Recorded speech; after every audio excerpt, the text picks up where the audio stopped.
Bueno, muy buenas tardes a todos los que nos siguen por nuestro canal de YouTube en No City Consultores. Hoy estamos de lujo porque vamos a continuar conversando sobre un tema que para No City es realmente interesante, es motivo para siempre traerlo a colación y sobre todo porque en estos momentos y visualizando lo que va a presentar el mundo, los grandes retos y desafíos que va a presentar el mundo en las próximas décadas en términos de planificación y gestión de ciudades, pues para nosotros el tema de vulnerabilidad urbana sigue siendo un tema para tratar, para profundizar, primero por su complejidad y segundo por su vigencia en este momento, cuando todavía estamos en la mitad, creemos que en la mitad, de lo que ha sido una pandemia que nos ha sorprendido al ciudadano común. Muchos ya sabían que esto estaba previsto, que sucediera y que van a venir otras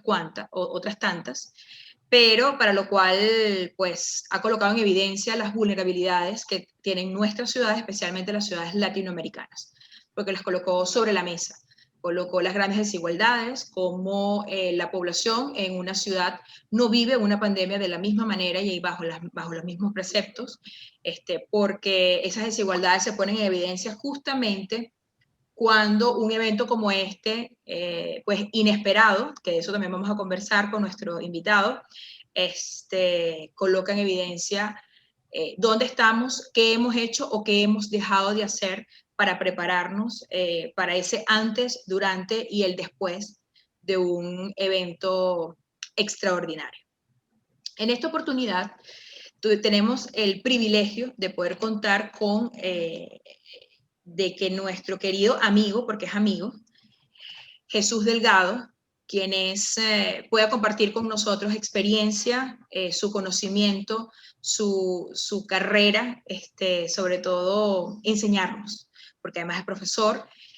¿De qué va esto de la vulnerabilidad urbana? En esta oportunidad, territorializando este tema tan complejo como ya hemos conversado, en el área metropolitana de Caracas y trayendo algunos ejemplos que nos pueden ayudar a entender de manera más fácil de qué va este tema.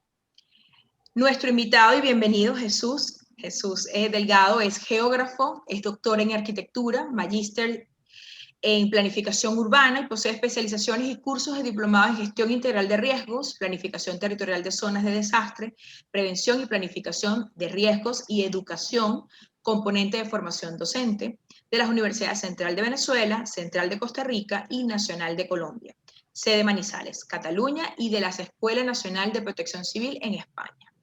En su experiencia laboral tenemos que es profesor titular de la Facultad de Arquitectura de la Universidad Central de Venezuela y profesor invitado de vulnerabilidad y cambio climático en varias universidades de Latinoamérica. Es investigador en vulnerabilidad urbana, riesgos ambientales, adaptación y mitigación al cambio climático en ciudades del Centro de Estudios Integrales de Ambiente.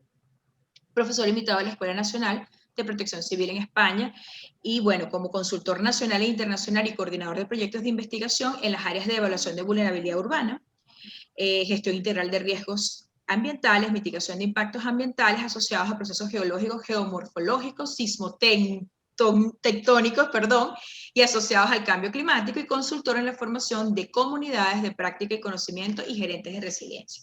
Sin lugar a duda, un experto en la materia que nos va a ayudar, nos va a llevar de la mano por esta breve conversación a poder entender la complejidad de este tema. ¿Y por qué No City trae a colación el tema de vulnerabilidad urbana? Fundamentalmente porque es un tema que nos apasiona, creemos que su importancia y su relevancia, sobre todo para poder cambiar los nuevos modelos o para poder adaptarnos a nuevos conceptos, para planificar y gestionar de una manera mucho más sostenible, de una manera mucho más resiliente, inclusiva, nuestras ciudades, es necesario traerlo a colación justamente para poder entender su importancia, su vigencia y su vinculación con la sostenibilidad, con la ruta de sostenibilidad que deberían de tomar nuestras ciudades latinoamericanas. Así que bienvenido, Jesús, sin más preámbulo, queremos darte la bienvenida y agradecerte tu tiempo y tu espacio para poder compartir con nosotros tu conocimiento. Gracias. Comenzamos. Aquí estamos a la orden. ¿Cómo estás, Jesús? Hola, JD, gracias. Buenas tardes, Jesús. Fíjate, sí. Por esta invitación. Hay un Fíjate, ruido para de introducir un poco el tema, como lo venía diciendo Juni, la idea, la intención de este conversatorio contigo es que nos hables un poco de cuáles han sido cuál es la situación de vulnerabilidad urbana en la ciudad de Caracas, en nuestra ciudad. Trayendo un poco las conclusiones que obtuvimos del webinar sobre cuáles son los elementos que nos generan esta vulnerabilidad, cuáles son las amenazas a las que estamos expuestos, un poco ejemplificar cómo el desarrollo de la ciudad nos ha generado algunas vulnerabilidades urbanas, ha incrementado las amenazas que ya existen y ver un poco qué es lo que está pasando, qué es lo que estamos haciendo a nivel de reducción o de mitigación de estos desastres y de esta situación, ¿no? Entonces, en este contexto, vamos a comenzar con una pregunta que va referida a, primero, identificar cuáles son las amenazas naturales que tenemos o a las que estamos expuestos acá en la ciudad de Caracas, entendiendo la ciudad de Caracas como el área metropolitana. Por ejemplo, ¿cuáles son las amenazas naturales que estamos expuestos? ¿Y cuáles son las amenazas antrópicas? ¿Cuáles son las amenazas que hemos creado, que el hombre ha creado en su proceso de desarrollo y su proceso de gestión dentro de la ciudad? Claro.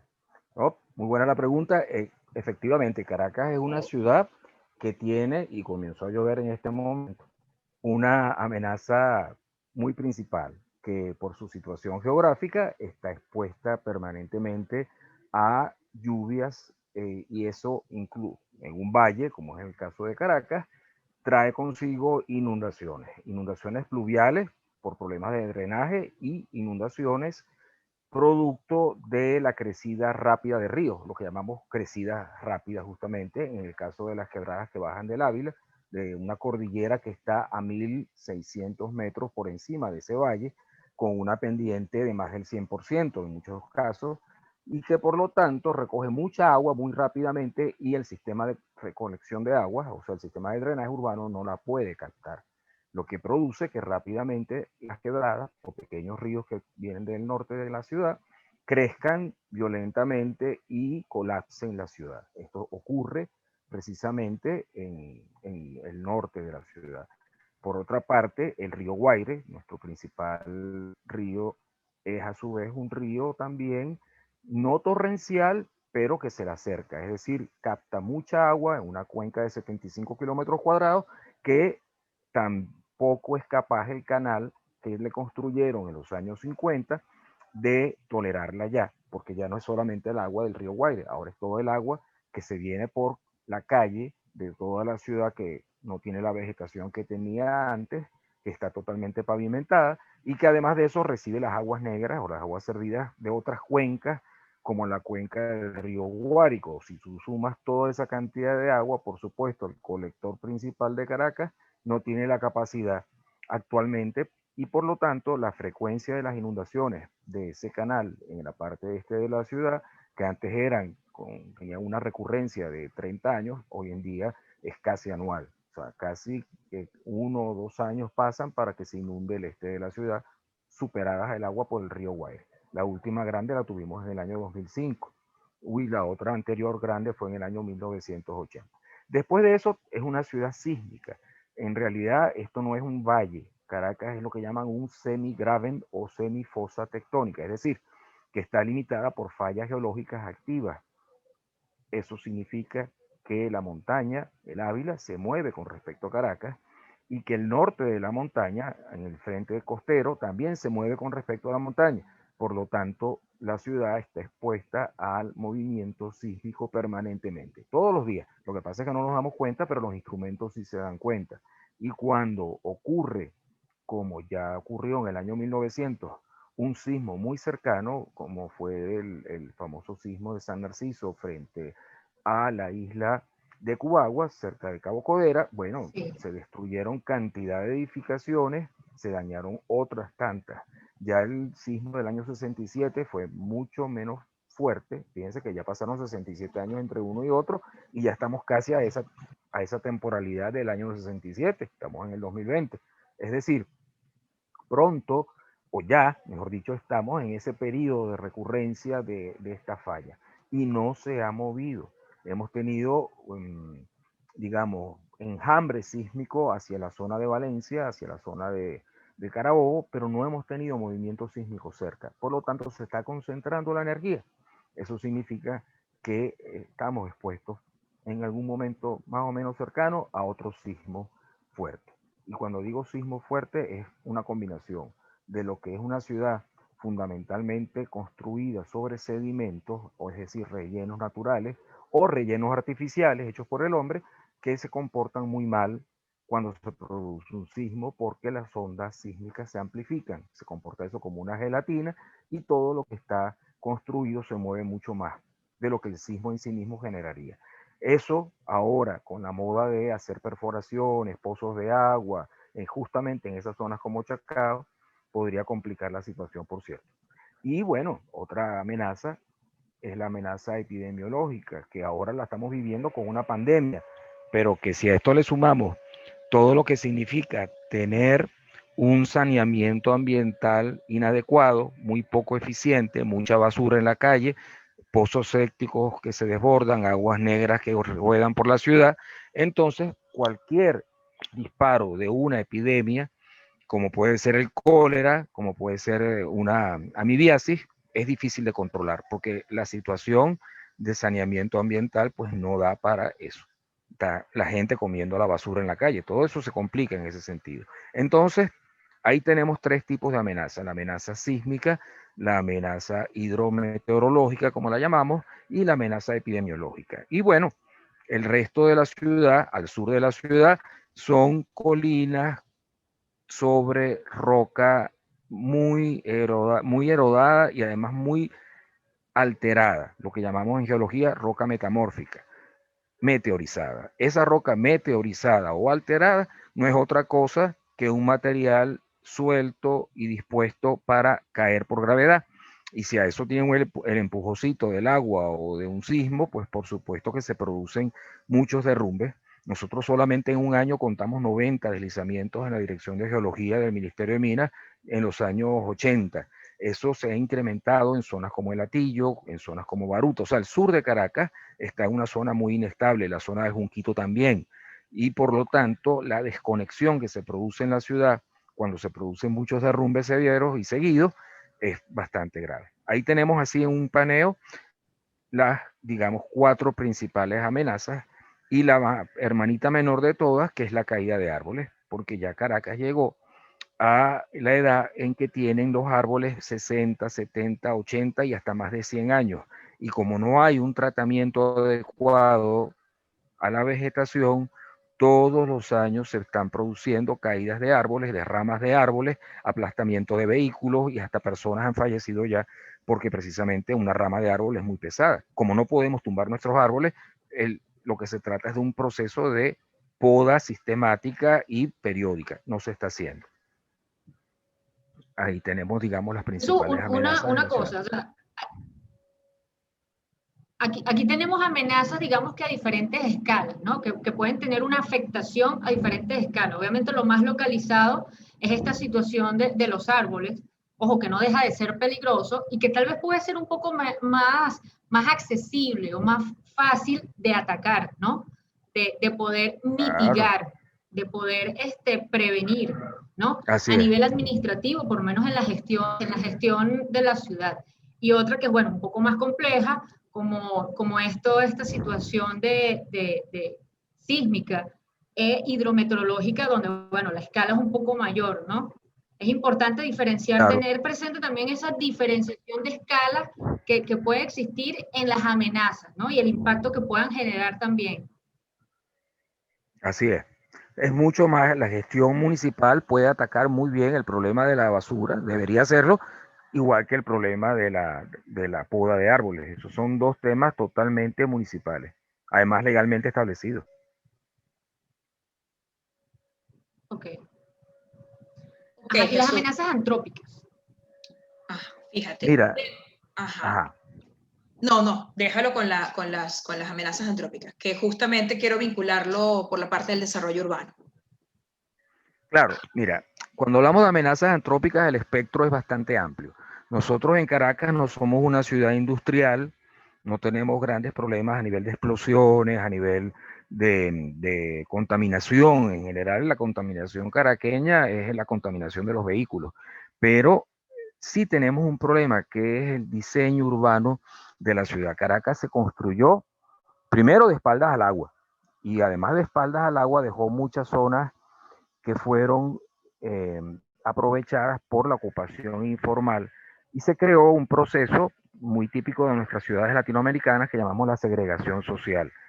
Luego esa segregación social que creó dos clases urbanas, una clase, digamos, de ciudad formal, establecida, con servicios, y una clase que no los tiene, sencillamente una gran parte de la población que no dispone de esos servicios, fue creando una división que después, lamentablemente, ha sido aprovechada en términos políticos, inclusive, y siempre lo fue, explotada políticamente, y por lo tanto, nosotros hemos tenido una ciudad dividida, tan dividida que nunca se nos olvidará en una conferencia que dimos a una señora del Country Club que decía que así, inocentemente, por cierto, que Caracas era una ciudad muy democrática porque tenía las urbanizaciones al lado de los barrios, es decir, los barrios intercalados entre las urbanizaciones o las urbanizaciones intercaladas entre los barrios, allá en el norte de Caracas.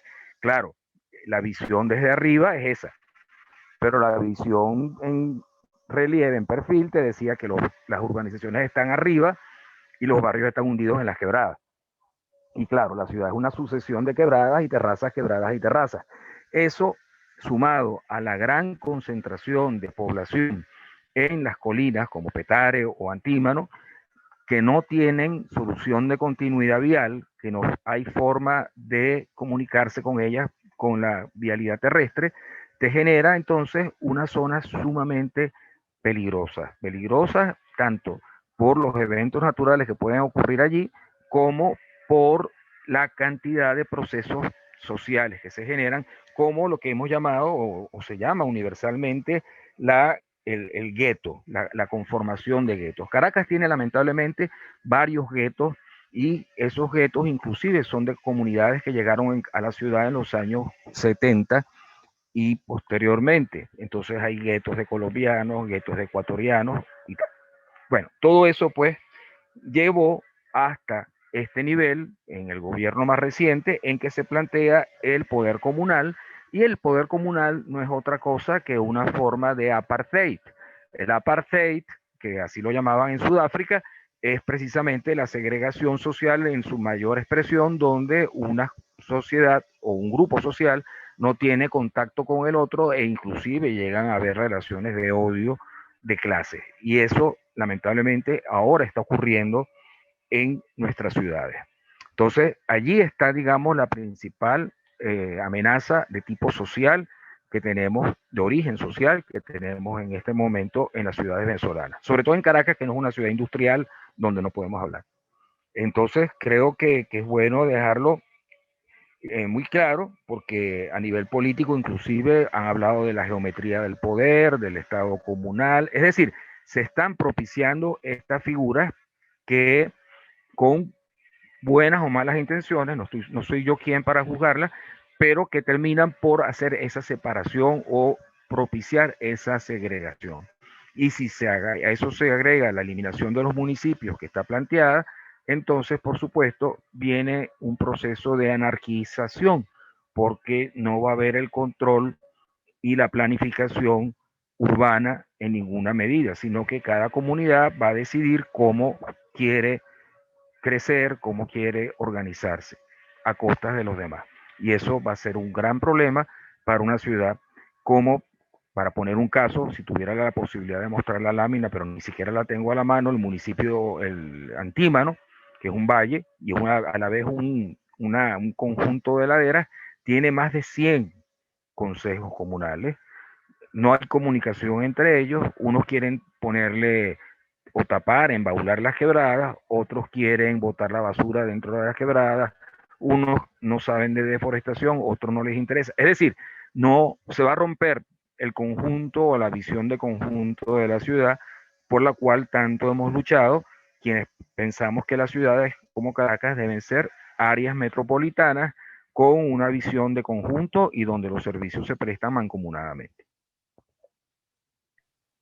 Muy interesante, Jesús, Ahí sobre más o menos todo te porque el proceso de desarrollo urbano, y cuando decimos desarrollo urbano, pues a veces nos hace un poquito de ruido porque sabemos que en los últimos años, en las últimas décadas, esa palabra de desarrollo ha ido literalmente en detrimento, ya que el emplazamiento de la actividad humana sobre el territorio metropolitano ha sido realmente orgánico, ha sido sin ningún tipo de control, de manera informal, un poco como vaya viniendo, vamos viendo. Y el tema de las invasiones que han sido sustantivas básicamente en las últimas 3 décadas, ha sido, uno pudiera decirlo, puede ser aludido a como las principales, la principal ¿cómo es? Amenaza antrópica que estamos generando los propios, o sea, el propio sistema de la ciudad. Sin embargo, claro. desde el punto de vista formal, también se han generado vulnerabilidades por la ausencia o por la acción o la inacción del propio Estado, o sea, de la propia figura como tal que debe regular la ocupación del territorio. Entonces, para eso, a mí me gustaría preguntarte que dentro de este proceso de desarrollo, tal cual como lo comento, ¿cuáles han sido de pronto esas obras que han generado mayor impacto en la dinámica medioambiental? O sea, ¿qué ejemplos tenemos en la ciudad en la que no se han hecho las cosas bien? No se han hecho las cosas bien desde la entidad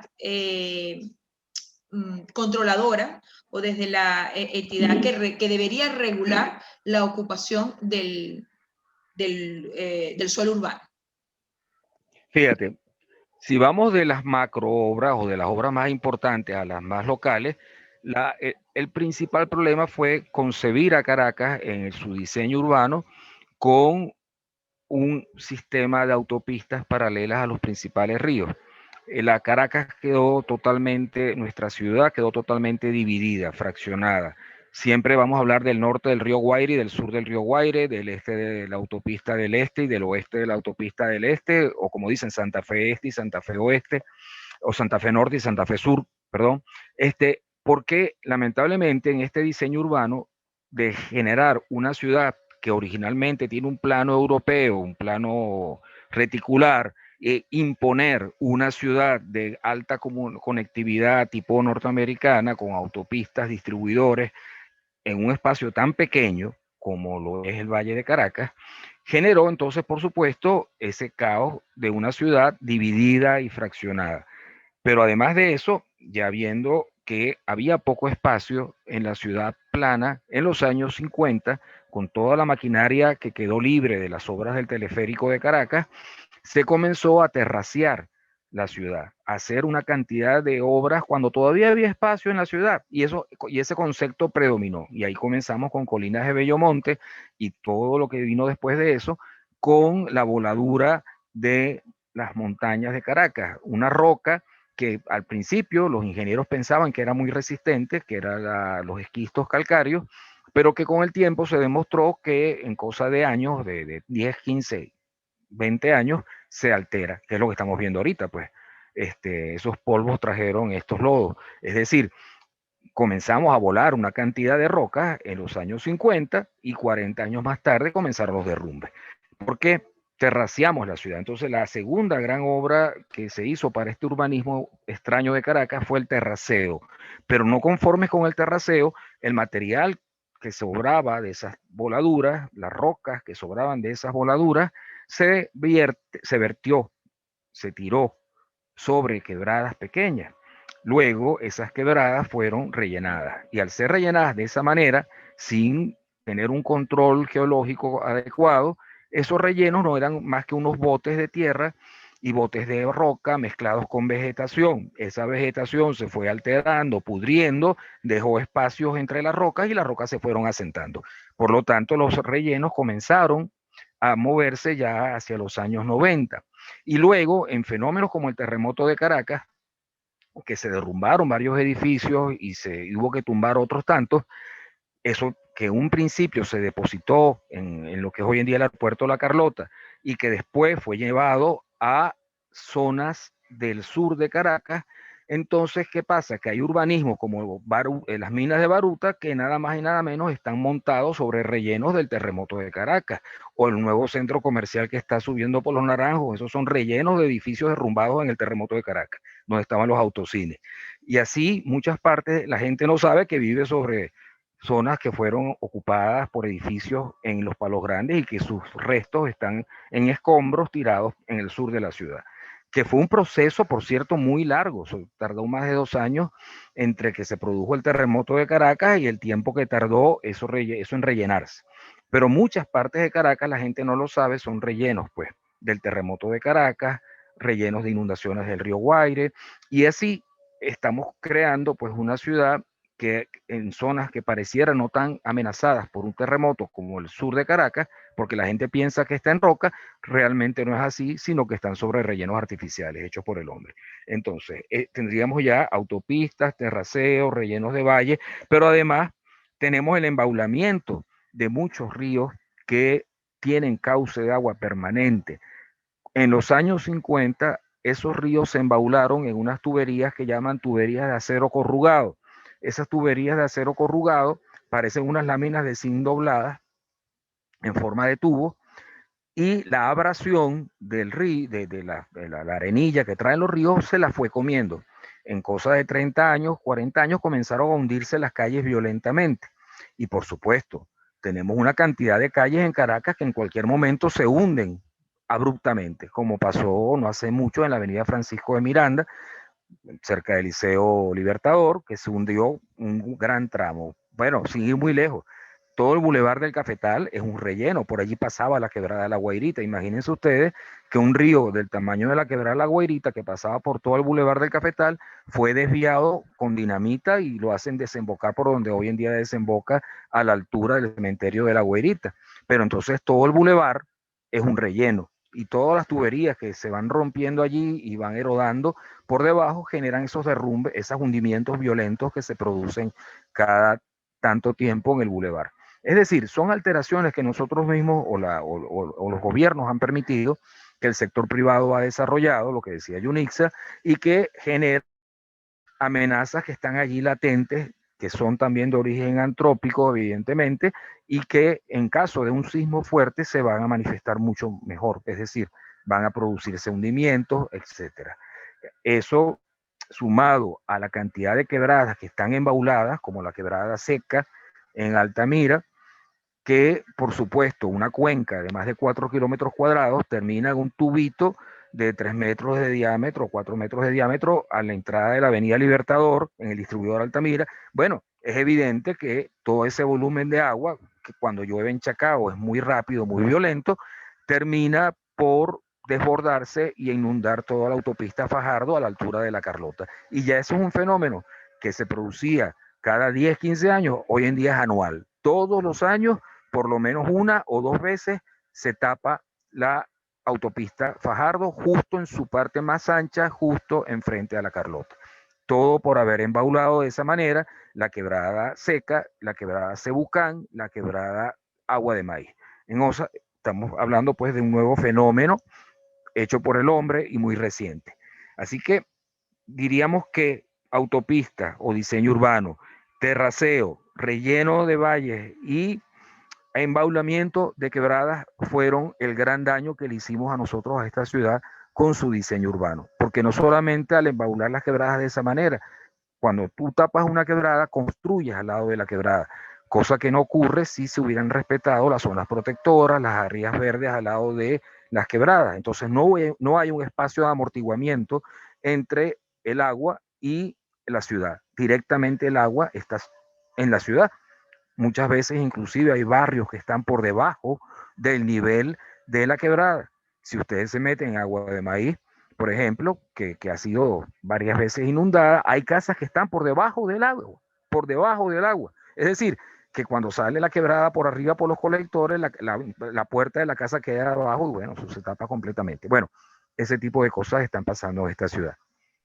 Un inciso, Jesús. Cuando tú comentas todos estos elementos que han contribuido para aumentar los niveles de vulnerabilidad de la ciudad y han generado esas amenazas antrópicas, la pregunta es como muy concreta. ¿Ha sido por soberbia técnica o por ignorancia sistemática ante la realidad natural de la ciudad? Mira, hasta los años 70 yo diría que fue por soberbia técnica. Perdón, digamos, por ignorancia, perdóname. Hasta los años 70 digamos que había mucha ignorancia. Tan es así que se creía que la roca que estaba al sur de Caracas era muy resistente, como te dije. O sea, ¿por qué? Porque no había estudios geológicos previos, no sabían en ese momento terraciado nuestras colinas y se pensaba que sencillamente eso era resistente. Las escuelas geológicas de geología de Venezuela se fundan a posteriori, ¿ok? Se comienzan a estudiar la geotecnia propiamente casi que en los años 70 y ya es en los años 80 que tenemos los primeros estudios de geotecnia de la ciudad, propiamente dicho, ¿ok? Las leyes en ese sentido que exigen perforaciones de suelo son muy posteriores. Ahora bien, después de los años 70 para acá, sí podemos hablar de soberbia y sí podemos hablar también de corrupción y sí podemos hablar de un Estado que tiene un doble rasero, que por un lado el Ministerio del Ambiente te dice, mira, hay zonas protectoras, tú no puedes construir en los cauces de las quebradas, tú no puedes construir haciendo eh, terraceos, y por otra parte viene el Ministerio de Infraestructura y autoriza la construcción de urbanizaciones como Terrazas de la Vega, como Tacagua, Nueva Tacagua, en una cosa que ya sabemos es inestable. Si hay algo que nos habla de inestabilidad es precisamente eso que llamamos el anticlinal del Junquito. ¿Qué es un anticlinal? Unas capas geológicas que salen hacia la ladera, es decir, que son lajas montadas una sobre otra y que una vez que uno les pone una edificación encima, comienza a generar un deslizamiento, empuja hacia afuera. Eso fue en Nueva Tacagua. De Nueva Tacagua ya no queda gran cosa. Los edificios se han volteado directamente, han girado sobre su eje y se han caído. Luego, el proceso contrario, Terraza de la Vega, por ejemplo, es un sinclinal, es decir, de la curva convexa viene la curva cóncava. En la curva cóncava está Terraza de la Vega, que es lo que llaman el sinclinal del cementerio, que atraviesa el cementerio y pasa hasta Caricuao por La Vega. Y en ese pequeño valle, estrecho valle, que está perfectamente alineando el cementerio con La Vega, se construyen edificios y luego tienes una convergencia de capas geológicas y además mucho material sedimentario, ampliaste ese antisinclinal con cortes y rellenos, sobre todo con cortes para poder dar cabida a edificios, y comenzaste a generar un movimiento de empuje lateral que ha hecho que los edificios se vayan cuarteando y desplazando inclusive. Es decir, estamos construyendo nuevamente o en el eje de un sinclinal. Allí no se debería construir. Vialidad sí, pero no edificios. Sobre todo un sistema constructivo como el de Terrazas de la Vega, que son edificios tipo túnel que están acoplados los paneles de la losa y de las paredes como un Lego, y entonces no tienen resistencia a los empujes, a los esfuerzos laterales, y por eso se parten como unas galletas. ¿Ves? Eso es otro detalle. ¿Cuál es el sistema constructivo más adecuado al tipo de suelo? En un suelo que se desplaza y sin fundaciones, sino con fundación directa, un sistema de tipo túnel, lo que hace es que se va a fracturar todo porque es un edificio de Lego que le está pasando la fuerza. Eso pasó también en el Morro de Petare, y ya los edificios que hicieron muy recientemente en la Misión Vivienda, ya está, ya no sirven. Cosas no duraron ni siquiera 5 años. Increíble, ¿no? De hecho, La Limonera recientemente fue ocupada después de muchísimos años, y creo que décadas, donde se sabía por demás que eran unos terrenos absolutamente inestables, prácticamente inútiles para la construcción civil, la construcción de viviendas, y obviamente no puede sostener estas edificaciones. De hecho, recientemente con el tema de Misión Vivienda fue ocupada de una manera que, bueno, que esperamos que no vaya a peores, pero que al menos el pronóstico por temas técnicos, pues no parece nada alentador. O sea, es decir, seguimos una y otra vez. Lamentablemente, porque fíjate, en la Limonera es hasta peor la situación. ¿Peor en qué sentido? Que la Limonera tiene estudios geológicos, y no lo Tal digo cual. por tercera persona porque yo participé en esos estudios, donde se determinó que allí no debía construirse edificios. Debo decir, Allí se perdón, podía Jesús, generar un... debo decir que Ajá, yo aprendí allí en mis talleres de medio físico, justamente analizando esos terrenos. Y todo lo que explicaste anteriormente lo pude comprobar, todos los análisis de pendiente, los análisis de todo esto de medio físico, justamente los estudié allí. Y es lamentable ver 2 décadas después como un terreno que está más que estudiado y más que comprobado, pues bueno. claro. Claro, además totalmente erogable, o sea, es un material, porque fíjate tú, la limonera ya no es ni siquiera el esquisto ese calcario que habíamos mencionado de Colinas de Bellomonte, es un esquisto peor, es una roca que llamamos lutita, perdón, te voy a decir, es lo que llaman una filita, que proviene de un esquisto cuarzo micacio, es decir, es una lámina tan delgadita y además tan llenita de carbón, de un nivel de carbón que llamamos grafito, es un esquisto grafitoso, que eso es un jabón en sí mismo, o sea, eso crea un material muy, muy lubricado para producir deslizamientos. Y bueno, todo eso se les dijo que los cortes eran muy verticales, se dijo que allí, pues en definitiva, lamentablemente no se podía seguir construyendo. La alcaldía de Baruta en su momento pidió el estudio y lo tenía en sus manos, y aún así se autorizó la construcción porque el órgano que construye es la misión vivienda. Es decir, ahí es donde damos cuenta del problema de gobernanza ambiental tan severo que tenemos. En decisiones de medio físico no puede trabajar el gobierno nacional aislado de las alcaldías, aislado de las mismas comunidades, y por eso es importante, muy valioso el tema de la gobernanza ambiental, multinivel, es decir, la coordinación entre el gobierno nacional, municipal y local.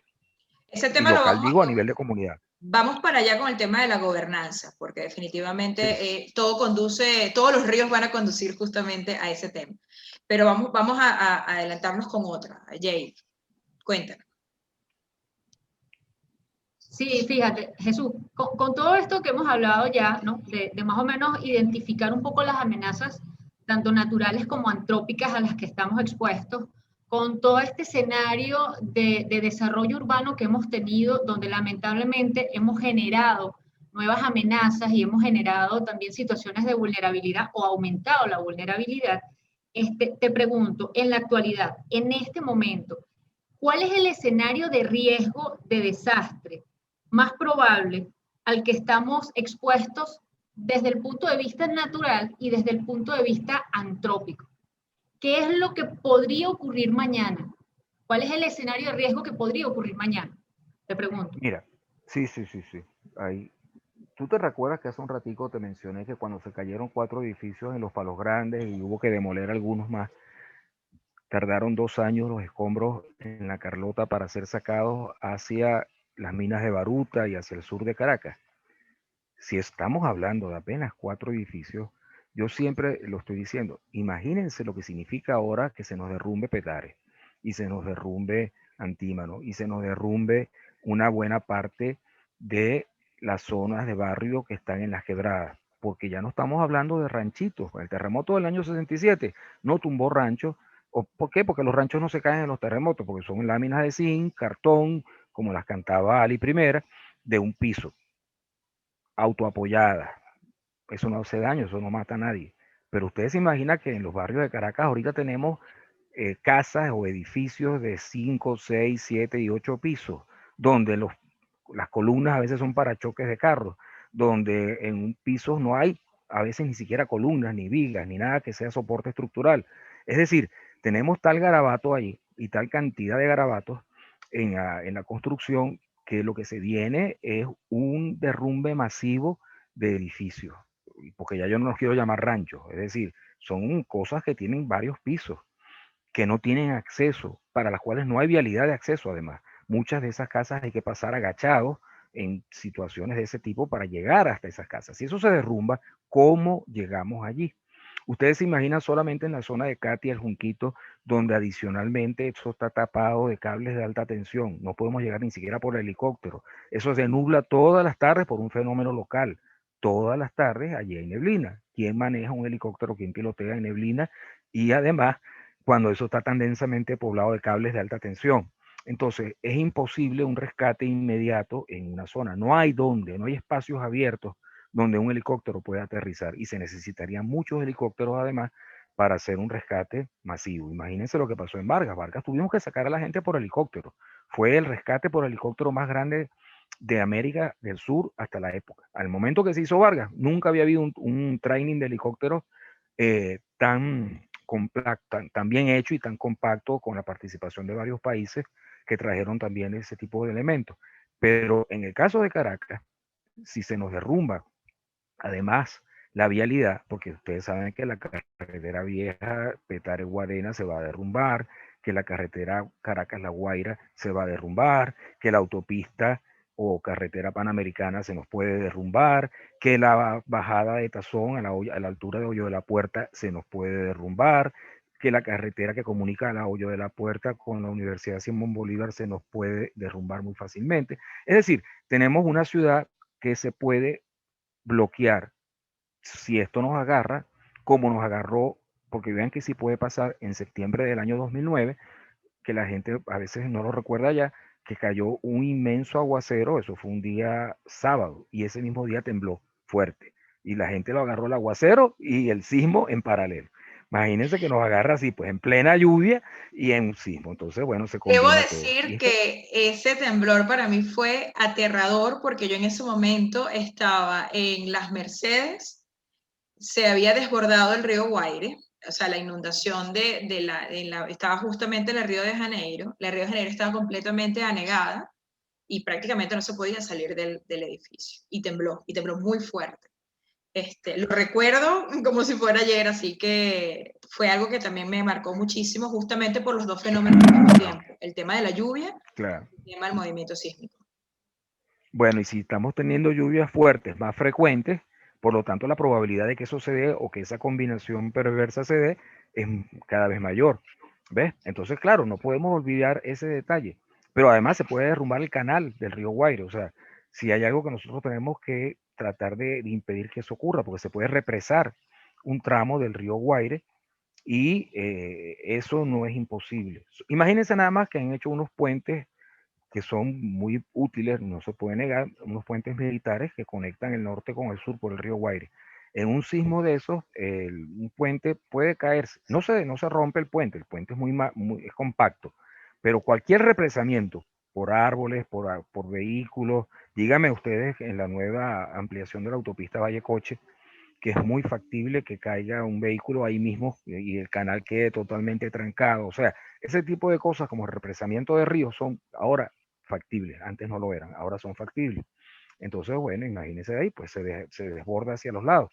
De hecho, la zona de los Chaguaramos jamás había sufrido inundaciones. Desde que se hizo esa autopista, ya ha sufrido 2 inundaciones en las cuales varias cuadras quedan anegadas y edificios y casas quedan anegados. Eso no se había producido. Entonces, nuevamente construimos el riesgo. Pero el escenario está claro. Es un gran cementerio o varios grandes cementerios que tenemos alrededor de nosotros y no los estamos percibiendo como cementerios, sino como barrios densamente poblados. Y la solución hay que darla, es construir vialidad, eso hay que buscar la manera de penetrarlo. El metrocable no es una solución de comunicación, el metrocable, lo primero que se va cuando ocurre un terremoto, se va la luz. Entonces el metrocable no funciona, eso queda paralizado allí. Hay que buscar la manera de acceder a esos sitios en caso de un desastre. Fíjate, Jesús, uno te escucha y sin lugar a duda, pues, wow, quedas un poco tocado porque el escenario es realmente negativo, ¿no? Y sobre todo porque además tienes la sensación como ciudadano de que no se está para nada previendo ese tema. Además que independientemente que pueda ser técnico en alguna de las áreas que puedan estar vinculadas con la gestión de la ciudad, sabes que siempre que llueve hay algo que se inunda en la ciudad. O sea, recientemente pasó lo que pasó en la Candelaria,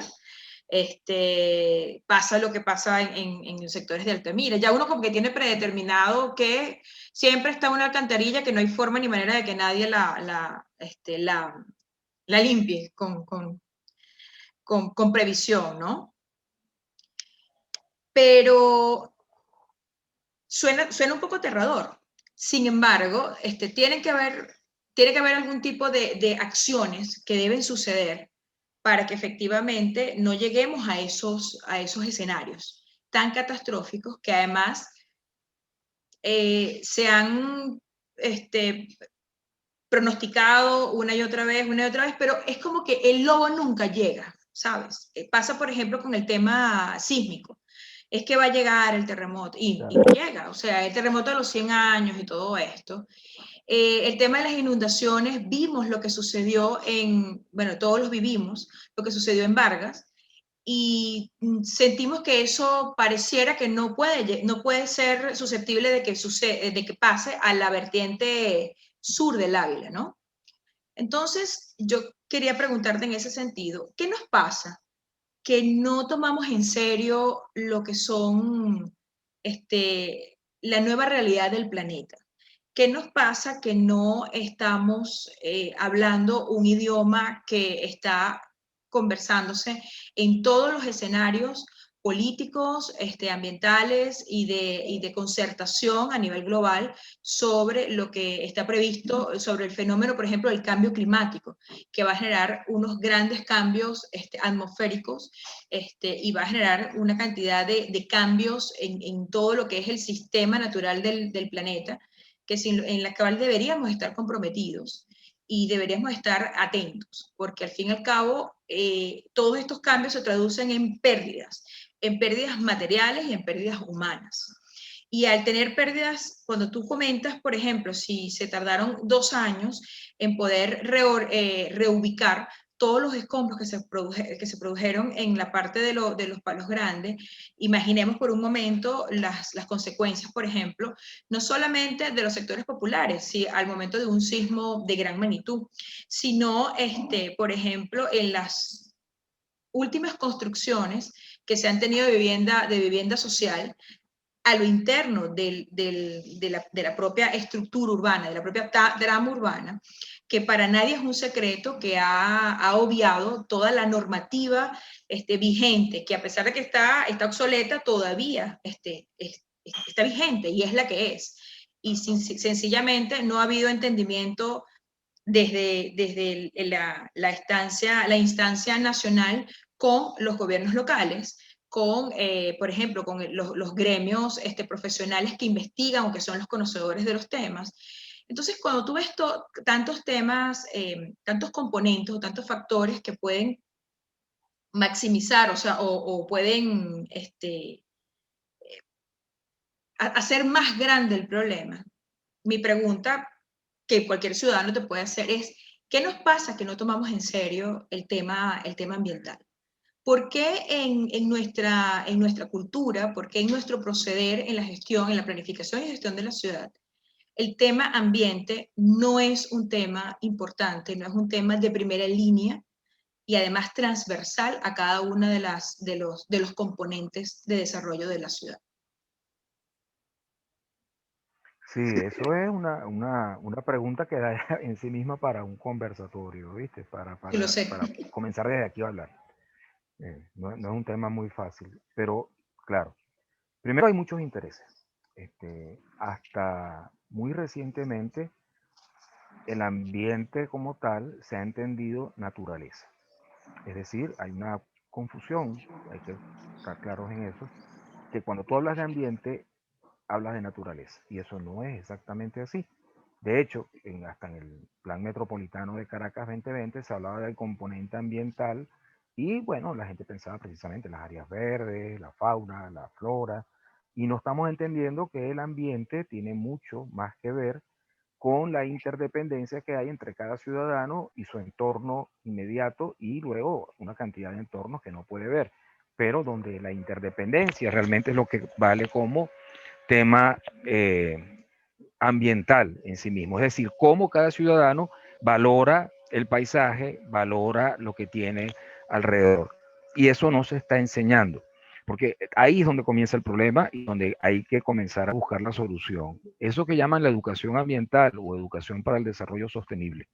Porque, claro, la educación o todo el sistema educativo occidental, al cual nosotros estamos adscritos como sociedad, como país, es un sistema educativo individualizado. Es decir, busca que cada persona surja per se, por su propio albedrío y haga lo que considere le va a ser mejor para su provecho económico, principalmente, y también para su provecho intelectual, pero no para el provecho del colectivo y de la sociedad y del bien común que llamamos, o que la iglesia siempre ha determinado muy bien como todo lo que es propio de todos. Eso no se enseña. Lamentablemente, allí comienza el problema. Es decir, cada quien piensa, yo tengo que hacer un piso adicional a mi casa porque necesito una mejor vista. Y en los barrios eso es típico, pues cada quien va haciendo sus pisitos, y la cosa va creciendo como un hongo. Y al final, nadie está pensando que le está tapando la vista al vecino de atrás, pero igualito pasa en Bellomonte o en las urbanizaciones donde te hacen un edificio y tú compras una vista al Ávila y al día siguiente o al año siguiente te tapan la vista. Y es la misma gente ni siquiera reclama, porque no estamos entrenados a ver ese tipo o a valorar ese tipo de cosas. Más recientemente ya tenemos una nueva generación en que eso ha cambiado un poco y la gente sí valora la vista, por ejemplo, lo que llaman las cuencas visuales, y cuántas cuencas, cuánta superficie visual yo tengo desde mi perspectiva, desde mi ventana, y eso tiene valor. Un valor que se puede llevar a costos de apartamento. Cuando a esas cosas le comenzamos a dar valor, que es justamente la valoración ambiental, entonces allí es que podemos comenzar a dar la otra solución a la perspectiva. Pero mientras tanto, mientras el ambiente sean pajaritos y flores, sin un valor, eso no lo tomamos en cuenta. Fíjense que ahora está pasando una situación muy trágica para el país, quizás el mayor desastre que nos está pasando a nivel nacional es la deforestación por la falta de gas. En todas las ciudades de Venezuela se está talando árboles en parques nacionales o en ciudades solamente porque la gente necesita cocinar y punto. Pero imagínate, ¿cuándo recuperamos esa biomasa? ¿Cuántos años vamos a tardar en recuperar esos árboles? Y entonces también mucha gente comienza a darse cuenta que talar un árbol que tiene 100 años no lo vas a poder resolver sino en 100 años, porque un árbol crece en un tiempo. ¿Ves? A menos que tú cambies, como hicieron en las urbanizaciones de Caracas, un jabillo por una mata de coco o por un chaguaramo. Bueno, toda esa complejidad de cosas que te estoy diciendo, porque es muy difícil dar una respuesta totalmente concreta, terminan en la educación para el desarrollo sostenible o educación ambiental. Es decir, cómo valoramos el entorno y cómo entendemos que el ambiente no es solamente lo natural, sino hasta el paisaje construido. ¿Ves? Es la forma, porque si eso no lo vemos así, con la planificación normativa, nosotros que somos planificadores, nunca vamos a resolver este problema, porque este es un problema, no se resuelve con índices, con indicadores, con alturas permitidas, con retiros permitidos, porque al final del día las ordenanzas no logran controlar las expectativas y los intereses de los grupos de poder, que ya no estamos hablando solamente de barrios y zonas informales, sino de terrazas de las urbanizaciones, de colinas de las urbanizaciones, donde arrasamos con la vegetación igualito, donde rellenamos igualito y construimos. Y si no, vean lo que está pasando, por ejemplo, en la zona de Manzanares, donde hay gente que dice que esos incendios forestales son provocados, tan provocados en los bosques de pino caribe, como los incendios que provocan en el cementerio general del sur, para después banquear el cerro, para después construir barrios. Aquí lo hacen para después construir más edificios. Entonces, prueba de eso no las tenemos, pero qué casualidad que siempre ocurren incendios en esas zonas que después luego son urbanizadas. Entonces, nuevamente, ¿cómo valoramos? Y ahí ya, y con esto cierro esta pregunta, mira, nunca se nos enseñó a valorar el agua. No lo hacen ni la gente más humilde, ni lo hace la gente más preparada y como ellos. No lo hace. Sencillamente desperdician el agua lavando calles como se meten y con un edificio de lujo tapan una quebrada. Y en Chacao mismo tenemos edificios que están montados sobre la quebrada, pero construidos sobre la quebrada. Es decir, ¿de qué estamos hablando entonces? O sea, no hay valoración del agua, cuando para cualquier país más o menos desarrollado, un río es no solamente agua, es paisaje, es vegetación, es un corredor de árboles, es un paseo público. Pero eso está además en el ADN de la gente. Es decir, en el ADN de nosotros el agua está invisibilizada, está cubierta por cemento. nuevamente, eso tiene que estar tocado desde que nacemos y crecemos, porque solamente desde el tema de sostenibilidad que comenzó en este siglo, prácticamente es que esas cosas se están viendo, pero no la está viendo nuestra generación.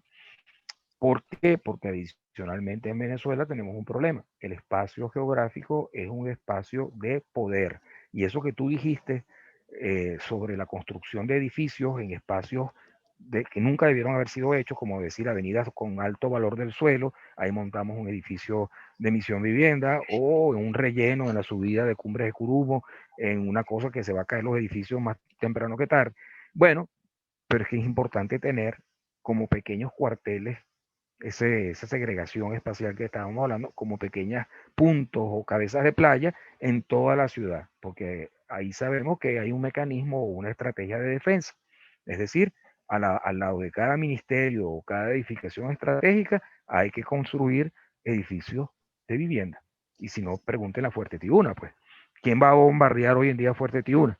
Nadie va a bombardear Fuerte Tiuna porque va a atentar contra una cantidad de ciudadanos civiles que viven dentro del cuartel. O sea, es una lógica militar urbana, ¿ves? Y para eso creamos la SODI, la REDI, las zonas de seguridad. No sé si vamos entendiendo que el tema ambiental y el tema de poder también están imbricados en esto, porque mientras tanto vemos la zona así, desde el poder, no vamos a poder resolver estas cosas, porque cada buena urbanización ahora necesita, si no un barrio, si no lo tenía, pues va a tener una misión vivienda. Y cada zona militar va a tener una urbanización al lado, porque ese va a ser su escudo protector. O sea, nadie va a bombardear con un misil ni desde un avión a una urbanización o al lado de una urbanización, porque eso está penado internacionalmente por los derechos humanos. O sea, véanse ahora lo que es Maracay, Valencia y la Carlota, pues sin ir muy lejos, una gran urbanización. Y bueno, ahí tenemos la respuesta. Eso no es casualidad. No, no es casual. Pero fíjate, Jesús, se prevé que van a venir muchos eventos, que el ambiente con todos los cambios que va a generar, pues bueno, el calentamiento global y con todas las alteraciones que vamos a tener pues, en el clima y en los sistemas naturales, va a generar pues un impacto importante pues en las ciudades, ¿no? En el webinar que tuvimos nosotros recientemente por el Día Mundial de las Ciudades, la profesora Virginia aludía a que la capacidad de afrontar el riesgo es lo que hace a una ciudad resiliente. Corrígeme si lo estoy diciendo de una manera incorrecta. Ese antes, el durante y el después, esa capacidad de recuperación es lo que verdaderamente le otorga a una ciudad su capacidad resiliente. Nosotros podemos construir esa resiliencia en una Caracas que está en este momento pues tan vulnerable desde tantos puntos de vista, porque no solamente es el tema de las condiciones naturales que tiene el territorio metropolitano, sino de la cantidad de amenazas antrópicas, perdón, que hemos venido construyendo. Esa sería la primera pregunta, o sea, ¿cómo nosotros podemos transformar este escenario tan negativo en este momento en un escenario un poco más alentador en términos de, bueno, de lo que tú nos vas a explicar en este momento, para poder estar más capacitados, para poder reducir la vulnerabilidad, si es preciso que se pueda reducir, y en caso tal de que ocurra algún tipo de amenaza, o sea, que se haga latente, que se haga efectiva, pues cómo podemos estar preparados para ese momento. Y quiero que nos converses, y ya para cerrar, el tema de la gobernanza. ¿Cuál es el peso que tiene la gobernanza y cómo debe actuar una ciudad que se diga que verdaderamente está preparada ante eventos de esta naturaleza? Ok, bueno, en lo primero, fíjate, nunca, no te puedo decir que está escrita la última palabra en materia de resiliencia. Cuando yo escribí la teoría de la resiliencia urbana, que es una cosa muy desconocida, fue por allá por 2007, había escrito Cardona y 2 o 3 autores más. Era muy poca gente pues que manejaba el tema de resiliencia y había un paradigma, que lo hay de hecho, lo noto en tus palabras, del antes, durante y después. Fíjate, el antes, durante y después, una frase que viene del paradigma que llamamos de tradicional, de la defensa civil, de la atención de desastres. Lo que te quiere decir es qué acciones se deben hacer o producir antes de que ocurra un desastre que inevitablemente va a ocurrir, porque tenemos equipos y se puede prevenir, y qué significa eso en términos de recursos y de preparación de la gente que va a tocarle atender ese desastre. El durante es cómo atendemos ese desastre, cómo nos organizamos, quiénes somos y dónde estamos y con qué equipos actuamos y cuáles son los protocolos de actuación que se llaman, que es decir, qué hace cada quien y dónde. ¿Ok? Y el después, que es precisamente qué acciones hay que hacer para que el sitio afectado por el desastre vuelva a una condición más o menos similar a la que tenía previamente. Pero lo llamamos a eso el ciclo de los desastres, porque estamos aceptando, inconscientemente o no, que los desastres van y vienen y vuelven a ocurrir en el mismo sitio. Y eso no necesariamente es así. Allí justamente eso es lo opuesto a la resiliencia. ¿Por qué? Te lo voy a demostrar. La resiliencia es una capacidad, y capacidad en términos de lo que en educación llamamos conocimiento, experiencia, habilidades y destrezas articuladas para mejorar una condición anterior. En otras palabras, es aprendizaje. Cuando hablamos de en resiliencia, de las capacidades de ajuste, de la vemos como una capacidad de ajuste, es que entendemos que somos inteligentes, por lo tanto, es una capacidad del ser humano que lo hace, le hace posible adaptar y adaptarse a un entorno peligroso. ¿Ok? No es la visión del que va antes, durante y después eternamente, antes, durante y después. No. No es un ciclo, como lo llaman. O sea, no es un ciclo de desastre. No. La idea de la resiliencia es que justamente donde hubo un desastre, gracias a ser resilientes, no vuelva a haber otro desastre. Okay. Puede haber otro fenómeno adverso, puede haber otro terremoto, pero se supone que habrán mejorado las normas de ingeniería, se supone que la gente estará mejor preparada, se supone que la vialidad será más eficiente, que los equipos estarán en mejor condición y por lo tanto ya el desastre no debe ocurrir. Perfecto. Es así. Entonces, ¿qué pasa? Cuando hablamos en resiliencia de capacidad de anticipación, lo que estamos diciendo es una capacidad en equipo, preparación humana, que te permita saber que el fenómeno X va a ocurrir. Le hace con los huracanes. Nosotros podemos ver a los huracanes desde que se forman en el Atlántico Norte, todo su recorrido y con mucho tiempo de anticipación poder trazar rutas, modelos de recorrido y decir, este huracán va a llegar, a veces nos traiciona y se va para otro lado. Pero en general, ¿qué está pasando en ese tiempo? Se le está diciendo a la población, usted tiene que comprar comida, usted tiene que cerrar sus ventanas, usted tiene que irse de allí, porque en el peor de los casos, pues no le toca de otra, sino irse, pero ahí está. Estamos hablando de una capacidad de anticipación y eso implica un manejo de equipos, sensores remotos, eso implica una cantidad de personal y eso implica que la población lo entienda. ¿Qué fue lo que le pasó a la gente cuando el huracán Katrina en el estado de Luisiana, y que es al sur de Estados Unidos y al lado de Florida? Bueno, que a Florida los huracanes le llegan todos los años y la gente sabe exactamente que eso va a ocurrir, cuáles son los síntomas hasta en el cielo y entiende que tiene que prepararse. En Luisiana, el huracán que pasó antes del Katrina había ocurrido 60 años antes, siendo el estado más pobre de Estados Unidos, con población de promedio de edad menor, lo que significa que es una gente que ni se acordaba de lo que significa un huracán. Y además se sentían que vivían en Estados Unidos y que bueno, y que te das cuenta, te daba la sensación de seguridad o de falsa seguridad, la percepción del riesgo que llamamos. Entonces, cuando hablamos de una ciudad resiliente, tiene capacidad de anticipación, significa que tiene cómo leer en el ambiente todos los signos, síntomas, indicadores que ocurren o señales y puede tomar decisiones antes. ¿Ok? Para que eso, si bien no va a dejar de ocurrir, va a causar el menor impacto posible. ¿Ok? Luego, la capacidad de respuesta. Eso no son las acciones que hay que hacer en el momento que ocurre un desastre, que es lo que nuevamente se habla en el ciclo de los desastres.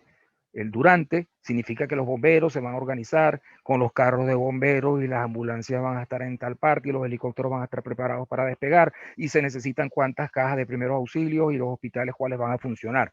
Ese es un durante. En capacidad de respuesta, lo que estamos diciendo es ante un escenario de un evento, como puede ser un sismo en el cual tantos miles de personas van a ser afectadas en determinados lugares, se necesita tal cantidad de equipos, se necesita informar a la población, pero eso se hace antes de que ocurra el desastre. Precisamente para eso es el escenario. El escenario es lo que te permite a ti, como en una obra de teatro, visualizar a la ciudad y a todos los actores, los ciudadanos, los bomberos, la protección civil, el ejército, y informarles a ellos, mira, aquí va a ocurrir esta obra, en esta escena. La escena es un sismo magnitud 7 que va a producir movimiento en Chacao, donde los edificios más altos se van a mover de esta manera, donde no tienes vialidad de acceso por acá, aquí la tienes peor, donde aquí tienes postes de luz, aquí tienes, eso se llama capacidad de respuesta y en consecuencia tú debes tener tales y cuales equipos, necesitas tanto personal, necesitas este tipo de recursos, porque ¿de qué te sirve tener un Hércules C-130, un avión, si no tienes pista? Y necesitas entendimiento y la gente, y para eso son los simulacros, necesita saber quiénes la van a venir a atender y qué va a debe ocurrir hacer. y qué debe hacer, porque si no la gente pasa, como nos pasa muy criollamente en Venezuela, quiere todo el mundo ayudar y al final lo que se vuelve es ayuda un arroz con mango, porque no dejan ni siquiera que intervengan con muy buena voluntad las personas que deben realmente atender. ¿Ves? Eso lo llamamos capacidad de respuesta y eso se forma antes también y se prepara mucho antes. Y luego la capacidad de recuperación. Mira, en la capacidad de recuperación, cuando hablamos de resiliencia, no es otra cosa que tener los recursos nuevamente para que la situación no vuelva a ocurrir o de volver a ocurrir produzca menos impacto todavía. Es decir, en esa capacidad de recuperación está el dinero, es decir, de dónde vamos a sacar fondos para la reconstrucción. ¿Vamos a reconstruir en esta zona o esto que era una urbanización, un barrio, lo vamos a convertir en un parque? Porque ya eso no merece ser un barrio nuevamente. Eso se planifica antes. Entonces, ¿qué es lo que ya, y siempre lo decíamos cuando estábamos haciendo el plan de reducción de riesgo? Nosotros deberíamos ya saber en Caracas, que ya lo sabemos, cuáles son esas zonas que se van a dañar, pero también deberíamos saber qué vamos a hacer allí donde esas zonas se van a dañar. Y de eso ya debería estar informada la población que vive allí. Señores, usted aquí no va a poder seguir viviendo. Ah, usted quiere seguir viviendo, ¿cuánto cuesta? Bueno, yo no se lo voy a pagar. O sea, con mi dinero de un ciudadano de otra zona, yo no le voy a pagar a usted una casa en una zona inestable, pero vamos a darle posibilidades. Entonces la recuperación va a ser a lo mejor un reasentamiento, es decir, esta población tiene que salir de aquí para otro lugar, pero eso no puede ser a la fuerza, ni puede ser en el momento, como pasó en Vargas, que se llevaron a la gente de un lugar a otro del país, a sitios totalmente desconocidos, en estados totalmente a cientos de kilómetros de donde ellos vivían, donde no conocían a nadie, donde la cultura era otra, y vino el desastre que llamamos el post-desastre, o sea, todo lo que se le pasó a la gente que al final terminó regresando a Vargas, a donde tenía conocimiento, cultura, un modo de vida muy relacionado con el mar. Entonces, eso se hace en planificación antes, y eso es lo que llamamos es la resiliencia. No es nuevamente antes, durante y después, protocolos de actuación antes de que ocurra, protocolos de actuación durante ocurre, protocolos de actuación luego ocurre y pasó la película y volvemos a esperar la próxima. ¿Ves? Entonces veo, no sé si logro así responderte, pero sí, te das cuenta que visto así, una ciudad resiliente es una ciudad que es capaz pues de anticipar, de responder y de recuperarse con recursos propios y recursos que le son ajenos pero que ya están identificados. Todo tiene que estar identificado previamente y tenemos que saber qué tenemos, qué recursos tenemos en la ciudad. Como en caso de Caracas, que tenemos hasta un aeropuerto adentro de la ciudad, pues. Para el cierre, Jesús, muchísimas gracias de verdad. Y tienes un minuto para responder. Ante un escenario de cambio, ¿cuál debería ser la actitud, cuál debería ser las acciones a tomar para poder cambiar un poco este escenario y prepararnos mejor de una manera efectiva ante la gestión del riesgo? ¿Cuál debería ser ese escenario? Tienes un minuto. Ya estamos a punto de cerrar. Yo diría que muy rápidamente deberíamos retomar un sistema de planificación conjunta o entre el gobierno nacional y las autoridades locales y tener un centro de operaciones conjuntas y tener un plan ya preparado de contingencia, porque esto, sea lo que sea, va a ocurrir en un momento el menos esperado. Y entonces es preferible tener un centro de operaciones conjuntas. Nosotros en Caracas tenemos, insisto, gracias a Dios, eso que llaman la zona de la Carlota, y ahí debería tener el centro de operaciones conjuntas, donde podríamos tener perfectamente un cuartel de bomberos, que lo podríamos tener, hasta tenemos el espacio construido en los terrenos de la electricidad de Caracas, siempre lo digo, el estacionamiento de la electricidad de Caracas, enfrente a la Carlota, es hecho con concreto armado y tiene pozo de agua, y ahí deberíamos tener los camiones de bomberos que pueden salir por el distribuidor de 100 pies directamente a cualquiera de los municipios de la ciudad. No podemos tener a los bomberos metidos en un hueco allá en Loyada. Tenemos que tener un cuartel de bomberos en el corazón de la distribución, de la movilidad de la ciudad, al lado de un aeropuerto, porque normalmente los recursos para los bomberos vienen por avión y no vienen de aquí de Aruba, vienen de Estados Unidos, vienen de México, vienen de Brasil, por lo tanto vienen en un avión grande, no vienen en un avioncito, necesitan aviones de gran desplazamiento, entonces necesitamos mantener esa pista y si es posible ampliarla. Tenemos que tener allí lo que llamamos un centro de operaciones conjuntas, que por cierto en el plan metropolitano estaba previsto, al menos se mencionaba, pero que nunca se había como visualizado.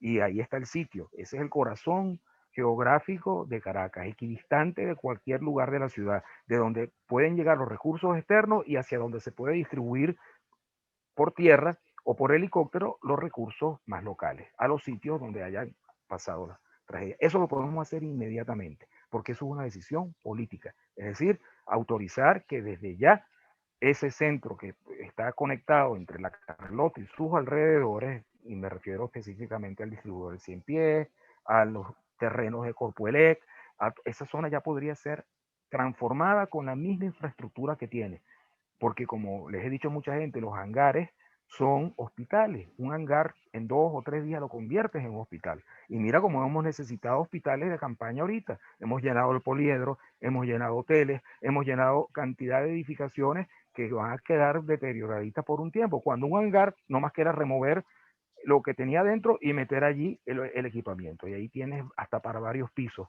un centro de... Y además al lado de un helipuerto y de un aeropuerto. Es decir, podías trasladar a todo el personal médico desde afuera del país inclusive.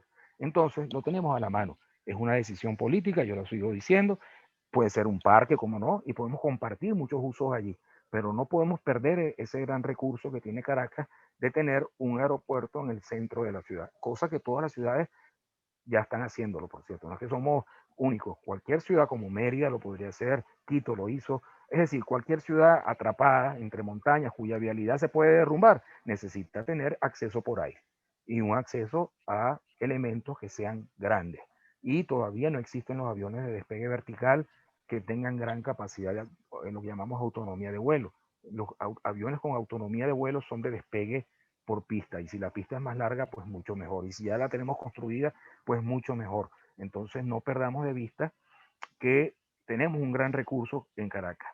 Y la Comandancia General de la Aviación, para que lo sepan, podría ser perfectamente el centro de operaciones conjuntas, porque ya es el edificio mejor comunicado por microondas del país, ¿saben? Ese edificio está puesto allí no por casualidad. Ese edificio está alineado con las antenas del Cerro El Volcán y alineado con las antenas del Cerro Mecedores, y entonces se puede comunicar perfectamente con toda la ciudad y con todo el país. Entonces, mira, tenemos ciertos recursos que nos pueden hacer resilientes. No los vayamos a desperdiciar. Qué bueno. Muchísimas gracias, Jesús, de verdad. Qué interesante esta conversación. Una extraordinaria conversación y de muchísimo conocimiento y aprendizaje para los que te estamos escuchando. Gracias. Espero que algún día tenga utilidad. Jesús, de verdad, muchas gracias por tu tiempo, por tu disposición, por compartir tu conocimiento, por darnos estas lecciones de vida sobre dónde estamos asentados, sobre cómo ha sido nuestro desarrollo urbano, identificar los errores que hemos cometido para aprender de ellos, no volverlos a cometer. Yo creo que para recoger un poco las conclusiones de la conversación de hoy, creo que esto nos ayuda a identificar que tenemos que cambiar de paradigma sobre cómo vemos las amenazas, cómo vemos la vulnerabilidad y partir de allí para construir nuestra nuestro modelo de resiliencia, ¿no? Creo que la forma como nos adaptamos, la forma como entendamos nuestra naturaleza, nuestra ciudad y nuestro entorno es lo que nos va a ayudar a construir este modelo de resiliencia que nos obliga a tener la ciudad y para poder avanzar hacia el camino también de la sostenibilidad, ¿no? Creo que también pasa por el cambio o una ruptura en el paradigma, en la forma de gestionar y de entender el riesgo, la forma de entender el desarrollo urbano de nuestras ciudades, ¿no? Como, yo creo que como una de las conclusiones también que se recogió del webinar fue la importancia de que la gestión del riesgo es transversal al desarrollo de las ciudades, a nuestra dinámica dentro de las ciudades, entenderlo de esa manera y no como algo aparte, algo específico, ¿no? Sino que tiene que ver con todo. Como a veces intentamos controlar el ambiente por un lado, pero lo vamos degradando por otro, ¿no? Y yo creo que pasa por todo eso, ¿no? Por ir cambiando la forma de ver, de entender y de pensar el riesgo, las amenazas, el desarrollo urbano. Y de verdad, agradecida, Jesús, este tema sigue más adelante, estos son temas que se pueden seguir ahondando, y bueno, Dios mediante, esperemos seguir contando con tu ayuda y con tu colaboración. Muchas gracias, Jesús. Totalmente. Bueno, buenas tardes y muchas gracias.